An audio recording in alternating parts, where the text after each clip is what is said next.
ರಾಜ್ಯದಲ್ಲಿ ಮುಂಗಾರು ಪೂರ್ವ ಮಳೆಯ ಅಬ್ಬರ ಜೋರಾಗಿದೆ. ರಾಜ್ಯದಲ್ಲಿ ಇನ್ನೂ 3 ದಿನ ಭಾರೀ ಮಳೆಯಾಗುವ ಮುನ್ಸೂಚನೆಯನ್ನ ಹವಾಮಾನ ಇಲಾಖೆ ಕೊಟ್ಟಿದೆ. ರಾಜ್ಯದಲ್ಲಿ ಮುಂಗಾರು ಪೂರ್ವ ಮಳೆಯ ಅಬ್ಬರ ಜೋರಾಗಿದೆ. ಇನ್ನು 3 ದಿನ ಭಾರೀ ಮಳೆ ಸುರಿಯುವಂತಹ ಸಾಧ್ಯತೆಗಳಿದ್ದಾವೆ. ಓವರಾಲ್ ಕರ್ನಾಟಕದಲ್ಲಿ ನಾವು ಹೇಳ್ತಾ ಇರೋದು. ಬೆಂಗಳೂರಿನಲ್ಲೂ ಕೂಡ 3 ದಿನ ಮಳೆಯ ಮುನ್ಸೂಚನೆಯನ್ನು ಕೊಡಲಾಗಿದೆ. ಜನರು ಬಹಳ ಅಲರ್ಟ್ ಆಗಿರಬೇಕು ಈ ಟೈಮ್ನಲ್ಲಿ. 2 ದಿನ ಯೆಲ್ಲೋ ಅಲರ್ಟ್ ಅನ್ನ ಘೋಷಣೆ ಮಾಡಲಾಗಿದೆ ಬೆಂಗಳೂರಿನಲ್ಲಿ 2 ದಿನಗಳ ಕಾಲ. ಇನ್ನು ಉಳಿದಂಥ ಜಿಲ್ಲೆಗಳು ಕರಾವಳಿ ಭಾಗದಲ್ಲೂ ಕೂಡ ಕೆಲವು ಕಡೆಗಳಲ್ಲಿ ರೆಡ್ ಅಲರ್ಟ್ ಘೋಷಣೆ ಮಾಡಲಾಗಿದೆ. ಹಲವು ಭಾಗಗಳಲ್ಲಿ ಅಂದರೆ ಸಾಧಾರಣ ಮಳೆ ಆಗುವ ಕಡೆಗಳಲ್ಲಿ ಆರೆಂಜ್ ಅಲರ್ಟು ಮತ್ತು ಯೆಲ್ಲೋ ಅಲರ್ಟು ಈ ರೀತಿಯಾಗಿ ಕನ್ಸಿಡರ್ ಮಾಡಿದ್ದಾರೆ. ಇದನ್ನೂ ಕೂಡ ಅಧಿಕೃತ ಮುಂಗಾರು ಮಳೆ ಶುರುವಾಗಿಲ್ಲ. ಇದು ಪೂರ್ವ ಮುಂಗಾರು ಇದು ಮತ್ತು ಅರಬ್ಬಿ ಸಮುದ್ರದಲ್ಲಿ ಉಂಟಾದಂತಹ ವಾಯುಭಾರ ಕುಸಿತ. ಕೇರಳದಲ್ಲಿ ಈಗಾಗಲೇ ಮುಂಗಾರು ಪ್ರವೇಶ ಆಗಿದೆ. ಮಾನ್ಸೂನ್ದು ಇನ್ನೇನು 4-5 ದಿನ ಅಂತ ಹೇಳಿದ್ದಾರೆ ಹವಾಮಾನ ಇಲಾಖೆಯವರು. ಅಧಿಕೃತವಾಗಿ ಮಾನ್ಸೂನ್ ಕರ್ನಾಟಕಕ್ಕೆ ಎಂಟ್ರಿ ಕೊಡುತ್ತೆ. ಈ ಮಳೆ ಜನರಿಗೆ ರಗಳೆಯನ್ನು ತಂದೊಡ್ಡಿದೆ. ನೋಡಿ, ಮಳೆ ಬರೋದನ್ನು ನಮಗೆ ತಡಿಲಿಕ್ಕಾಗೋದಿಲ್ಲ. ಅದು ಪ್ರಕೃತಿಯ ನಿಯಮ. ಮಳೆ ಎಷ್ಟೇ ಬಂದರೂ ಕೂಡ ಅದು ಹಾಗೇ ಆಗುತ್ತೆ. ಆದರೆ ಅದರಿಂದ ಆಗುವಂತಹ ಅನಾಹುತಿಗಳೇನಿದ್ದಾವೆ, ಅದು ಬಂದ ಮೇಲೆ ಆಗುವಂಥ ಸಮಸ್ಯೆಗಳೇನಾಗ್ತವೆ, ಅದನ್ನು ತಡೆಯೋದಕ್ಕೆ ನಮ್ಮಲ್ಲಿ ಉಪಾಯಗಳಿದ್ದಾವೆ. ನಮ್ಮಲ್ಲಿ ಸರ್ಕಾರ ಇದೆ, ಆಡಳಿತ ಇದೆ, ಅಧಿಕಾರಿಗಳಿದ್ದಾರೆ, ತಡೆಯಬಹುದು. ಆ ನೀರನ್ನು ಸರಾಗವಾಗಿ ಅದರ ಮೂಲಕ್ಕೆ ನಾವು ಕಳಿಸಬಹುದು. ಆದರೆ ಆಗ್ತಾ ಇಲ್ಲ. ಮಾನವನ ಅತಿಯಾದ ಆಸೆ ಇದೆ ಅಲ್ವಾ, ಎಲ್ಲದಕ್ಕೂ ಕೂಡ ಕಾರಣ. ರಾಜ್ಯದ 6 ಜಿಲ್ಲೆಗಳಲ್ಲಿ ರೆಡ್ ಅಲರ್ಟ್ ಘೋಷಣೆ ಮಾಡಲಾಗಿದೆ. 6 ಜಿಲ್ಲೆಗೆ ರೆಡ್ ಅಲರ್ಟ್, 4 ಜಿಲ್ಲೆಗಳಿಗೆ ಆರೆಂಜ್ ಅಲರ್ಟ್ ಅನ್ನ ಘೋಷಣೆ ಮಾಡಲಾಗಿದೆ. ರೆಡ್ ಅಲರ್ಟ್ ಅಂದ್ರೆ ಜಾಸ್ತಿ ಮಳೆ, ಡೇಂಜರ್ ಝೋನ್. ಬೆಳಗಾವಿ, ಉತ್ತರ ಕನ್ನಡ, ಶಿವಮೊಗ್ಗ, ಉಡುಪಿ, ಚಿಕ್ಕಮಗಳೂರು, ದಕ್ಷಿಣ ಕನ್ನಡದಲ್ಲಿ ಭಾರೀ ಮಳೆ ಮುನ್ಸೂಚನೆ ಇದೆ. ಹಾಗಾಗಿ ಅಲ್ಲಿ ರೆಡ್ ಅಲರ್ಟ್ ಘೋಷಣೆ ಮಾಡಿದ್ದಾರೆ. ಇನ್ನು ಧಾರವಾಡ, ಹಾವೇರಿ, ಹಾಸನ ಇಲ್ಲಿ ಆರೆಂಜ್ ಅಲರ್ಟ್ ಅನ್ನ ಘೋಷಣೆ ಮಾಡಿದ್ದಾರೆ. ಅಂದರೆ ಸಾಧಾರಣವಾಗಿ ಮಳೆ ಆಗುತ್ತೆ ಅಂತೇಳಿ. ಕರಾವಳಿ ಭಾಗದಲ್ಲಂತರೂ ಕೂಡ ನೀವು ಕೇಳಲೇಬಾರ್ದು.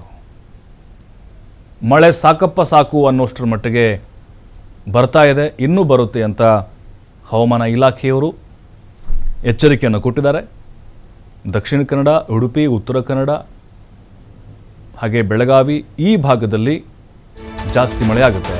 ಧಾರಾಕಾರ ಮಳೆಗೆ ಬೆಂಗಳೂರಿನಲ್ಲಿ ನಾನಾ ಅವಾಂತರಗಳಾಗ್ತಾ ಇದ್ದಾವೆ.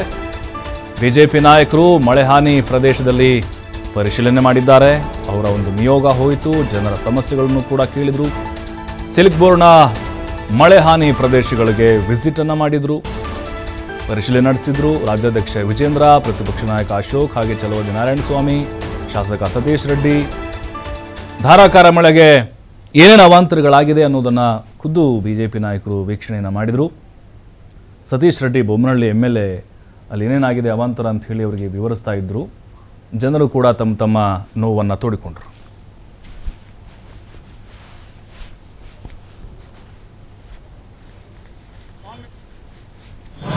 ಬೆಂಗಳೂರಲ್ಲಿ ಇಡೀ ರಾಜ್ಯದಲ್ಲಿ ಮಳೆಯ ಪ್ರವಾಹ ನಡೀತಾ ಇದೆ. ಇಡೀ ಬೆಂಗಳೂರು ಜಲಾವೃತ ಆಗಿದೆ. ಮುಳುಗುತ್ತಿರುವ ಬೆಂಗಳೂರು ಮಾಧ್ಯಮದಲ್ಲಿ ಚಿತ್ರಣವನ್ನು ನಾವು ನೋಡ್ತಾ ಇದ್ದೀವಿ. ಜನ ಪರದಾಡ್ತಾ ಇದ್ದಾರೆ. ಕಾಂಗ್ರೆಸ್ ಅವರು ಇದೆಲ್ಲವನ್ನ ಬಿಟ್ಟು ಬಳ್ಳಾರಿಯಲ್ಲಿ ಸಮಾವೇಶ ಮಾಡ್ತಾ ಇದ್ದಾರೆ. ಇವತ್ತು ಕರ್ನಾಟಕದಲ್ಲಿ 5 ಜನ ಕರ್ನಾಟಕದ ನಾಗರಿಕರು ಮಳೆಯ ಹಾನಿಯಿಂದ ತೀರ್ಕೊಂಡಿದ್ದಾರೆ.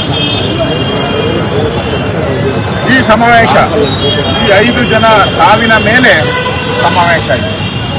ಸಾವಿನ ಮೇಲೆ ಮಾಡ್ತಾ ಇರುವಂಥ ಕಾಂಗ್ರೆಸ್ಸಿನ ಸಮಾವೇಶ ನಾಚಿಕೆ ಆಗಬೇಕು ಕಾಂಗ್ರೆಸ್ ಪಾರ್ಟಿ.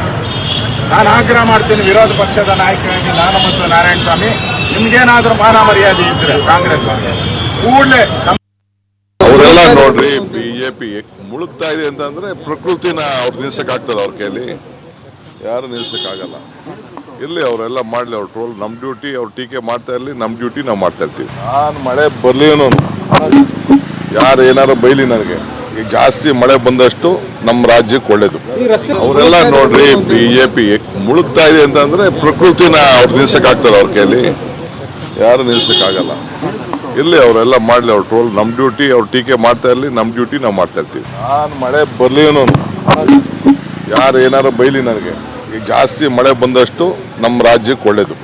ಅವರೆಲ್ಲ ನೋಡ್ರಿ ಬಿಜೆಪಿ ಮುಳುಗ್ತಾ ಇದೆ ಅಂತಂದ್ರೆ ಪ್ರಕೃತಿನ ಅವ್ರು ನಿಲ್ಸಕ್ಕಾಗ್ತದೆ ಅವ್ರು. ನಾವು ಈ ರಸ್ತೆಗಳಲ್ಲಿ ನೀರು ಬರೋದನ್ನ ತಪ್ಪಿಸ್ಲಿಕ್ಕೆ ಸಾಧ್ಯ ಕಷ್ಟ ಆಗ್ತದೆ. ನಾವು ಈಗಾಗಲೇ ಬೆಂಗಳೂರು ನಗರದಲ್ಲಿ ಎಲ್ಲಿ ತಗ್ಗು ಪ್ರದೇಶಗಳಿದಾವೆ ಅಂತಕ್ಕಂಥದ್ದನ್ನ ಗುರುತು ಮಾಡಿದ್ದೀವಿ. ಸುಮಾರು 210 ತಗ್ಗು ಪ್ರದೇಶಗಳು ಸೂಕ್ಷ್ಮ ಮತ್ತು ಅತಿ ಸೂಕ್ಷ್ಮ ಅಂತೇಳಿ ಗುರುತು ಮಾಡಿದ್ದೀವಿ. ಈಗಾಗಲೇ 166 ಸೂಕ್ಷ್ಮ ಮತ್ತು ಅತಿ ಸೂಕ್ಷ್ಮ ಕ್ರಮಗಳನ್ನು ನಿರ್ವಹಿಸಿದ್ದೀವಿ.